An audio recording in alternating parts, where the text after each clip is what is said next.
Diabetes माने क्या? किस रोग को डायबिटीज कहते हैं?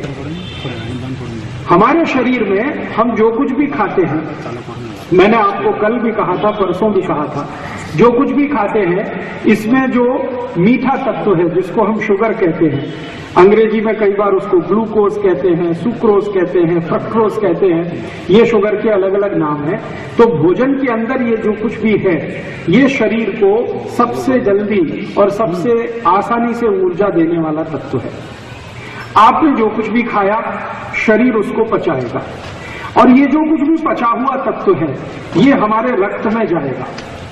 कुछ भी आप खाएंगे शरीर उसका पाचन करेगा, पाचन करने के बाद वो आपके रक्त में जाएगा। रक्त के अंदर बहुत सारे सेल्स होते हैं जिनको हम कोशिकाएं कह सकते हैं। तो ये जो सेल होते हैं, कोशिकाएं होती हैं रक्त के अंदर, ब्लड सेल्स जिनको ज्यादा अच्छे शब्दों में कहें रक्त कोशिका, इन ब्लड सेल्स की कुछ इस तरह की बनावट होती है जैसे आपके घर का दरवाजा।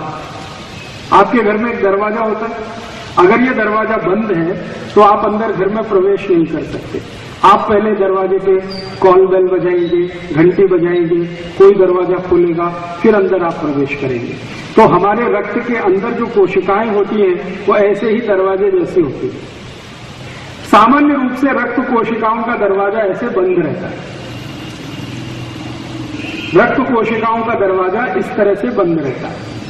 अब ये जो हमने कुछ खाया है, खाने के अंदर जो कुछ भी मीठा तत्व है जिसको आप ग्लूकोज कहिए या एनर्जी कहिए, ये रक्त के अंदर आता है और कोशिकाओं के अंदर आने के लिए ये दरवाजे पर खड़ा हो जाता है। इस मीठे तत्व को रक्त कोशिका के अंदर लाने के लिए एक कैरियर होता है। कैरियर माने वाहक।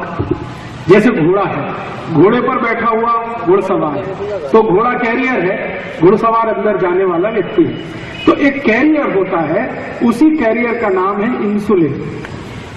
ये इंसुलिन हमारे पेट में एक छोटी सी ग्रंथि होती है जिसको पैनक्रियास कहते हैं, वहां उत्पन्न होता है। इंसुलिन का काम क्या है कि आपने जो कुछ भी भोजन में खाया है उसमें जो ऊर्जा तत्व है सबसे आसानी से घुलने वाला, जैसे ग्लूकोज या सुक्रोज या फ्रक्टोज या शुगर कहिए, इसको इंसुलिन अपने ऊपर बिठा के दरवाजे पे लेके आता है, ब्लड सेल के दरवाजे पे, और इंसुलिन दरवाजे की घंटी बजाता है। जैसे ही दरवाजा खुलता है तो उसका जो शुगर तत्व है वो इंसुलिन के साथ अंदर आ जाता है। अब जब शुगर तत्व इंसुलिन के ऊपर बैठकर अंदर आ गया रक्त कोशिका में, तो ये स्वस्थ व्यक्ति की निशानी है। अगर व्यक्ति स्वस्थ है तो उसको इंसुलिन रक्त के अंदर कैरियर के रूप में काम करेगा और अंदर उसकी एनर्जी पहुंचाता रहेगा।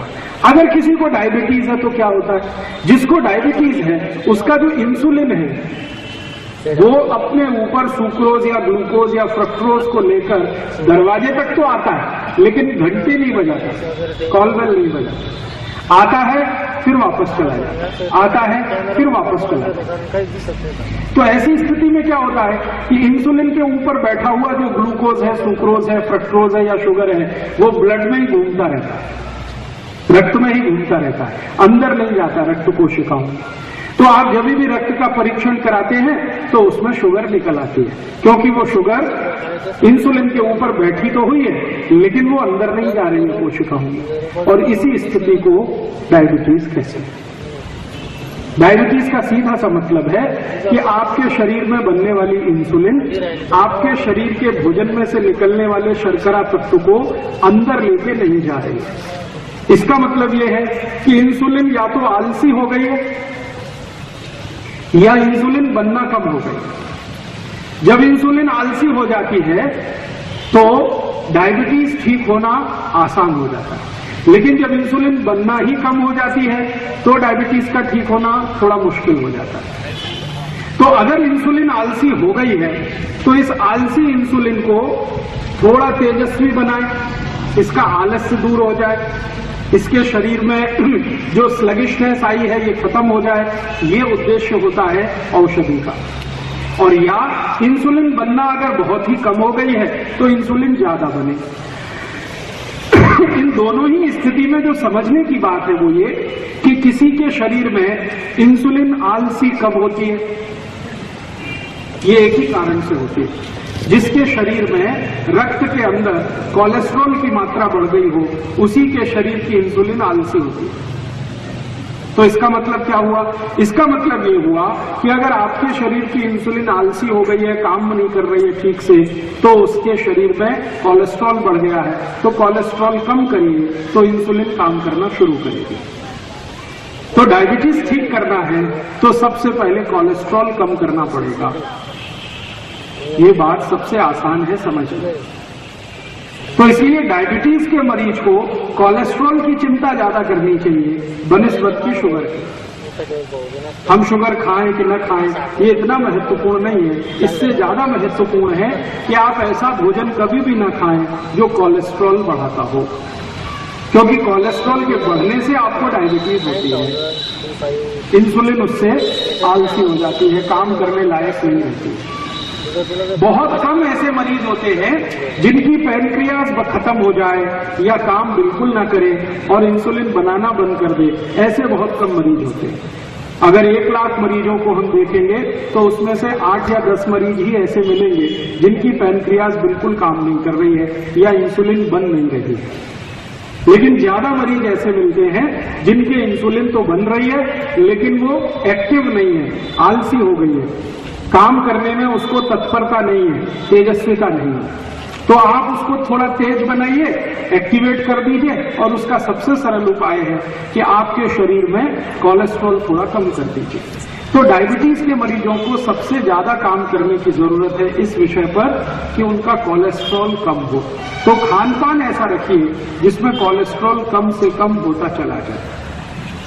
अब आप ये पूछेंगे कि कैसे खाएं, क्या खाएं जिससे कोलेस्ट्रॉल कम हो जाए।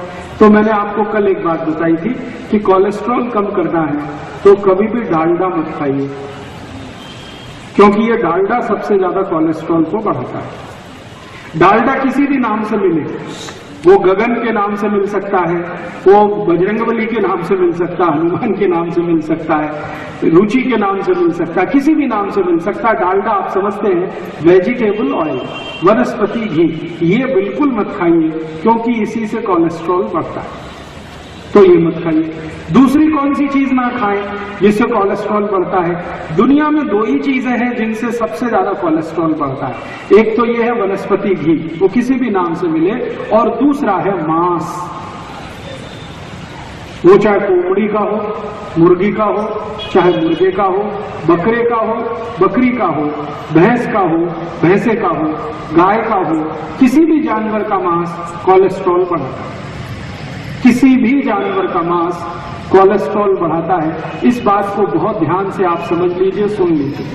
कोई भी जानवर दुनिया में मांस के रूप में अगर खाया जाए तो मनुष्य शरीर के कोलेस्ट्रॉल को सबसे ज्यादा बढ़ाता है।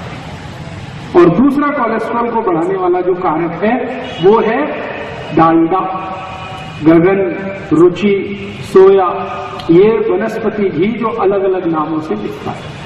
तीसरी और एक आखिरी चीज है जो कोलेस्ट्रॉल को बढ़ाती है। तीसरी और आखिरी चीज वो क्या है? वो है आजकल मिलने वाले रिफाइंड तेल। जो मैंने कल आपसे कहा था कि अगर आप अपनी जिंदगी में किसी से नफरत कर सकते हैं तो रिफाइंड तेल से नफरत करिए। वो डबल रिफाइंड हो या ट्रिपल रिफाइंड हो या सिंगल रिफाइंड हो, किसी भी नाम का रिफाइंड तेल मत खाइए, कोलेस्ट्रॉल नहीं बढ़ेगा। वनस्पति घी मत खाइए, कोलेस्ट्रॉल नहीं बढ़ेगा। मांसाहारी खाने को बिल्कुल छोड़ दीजिए, कोलेस्ट्रॉल बिल्कुल नहीं बढ़ेगा।